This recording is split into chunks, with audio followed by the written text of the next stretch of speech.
ইন্নাল হামদুলিল্লাহ ওয়াসসালাতু ওয়াসসালামু আলা রাসূলিল্লাহ আম্মা বাদ।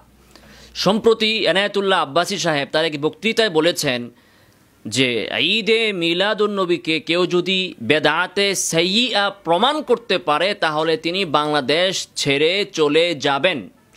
আমি রাকিবুল ইসলাম তার সেই চ্যালেঞ্জকে গ্রহণ করলাম। অতএব আমার এই বার্তা পাওয়া মাত্রই তিনি যেন আমার ঠিকানায় তার শর্তনামা প্রেরণ করেন। যদি তিনি শর্তনামা প্রেরণ না করেন তাহলে আমি ধরে নিব তিনি তার কথায় সত্যবাদী নন এবং তিনি বাহাস থেকে পালিয়েছেন, ভেগে গিয়েছেন এবং পরাজিত হয়েছেন।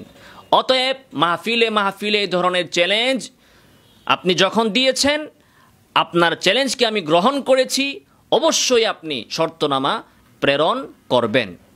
তেমনিভাবে আলাউদ্দিন জিহাদি সাহেব তিনি তার বিভিন্ন বক্তৃতায় ঈদে মিলাদুন্নবীর ব্যাপারে চ্যালেঞ্জ করেছেন। আমি তার চ্যালেঞ্জও গ্রহণ করলাম। আপনার সাথেও আমি আলাদাভাবে বসবো। অতি সত্বর আপনার কি কি শর্ত আছে সেই শর্তনামাগুলো আমার ঠিকানায় পাঠিয়ে দিন।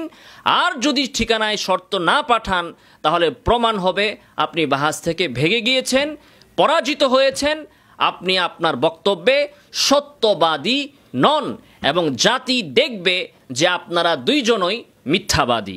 আমার কাছে শর্তনামা পাঠানোর ঠিকানা হচ্ছে 141 কুতুবখালী, দক্ষিণ যাত্রাবাড়ি, ঢাকা 1236। অতি সত্বর 24 ঘন্টার ভেতরে আপনারা কুরিয়ার সার্ভিসের মাধ্যমে বা অন্য কোনোভাবে, আরও সময় বাড়িয়ে দিলাম, 3 দিনের ভেতরে আপনারা শর্তনামা প্রেরণ করবেন। যদি প্রেরণ না করেন তাহলে আপনারা দুইজনই পালিয়েছেন বলে জাতি ধরে নিবে। ওয়া আখিরু দাওয়ানা আলহামদুলিল্লাহি রাব্বিল আলামিন।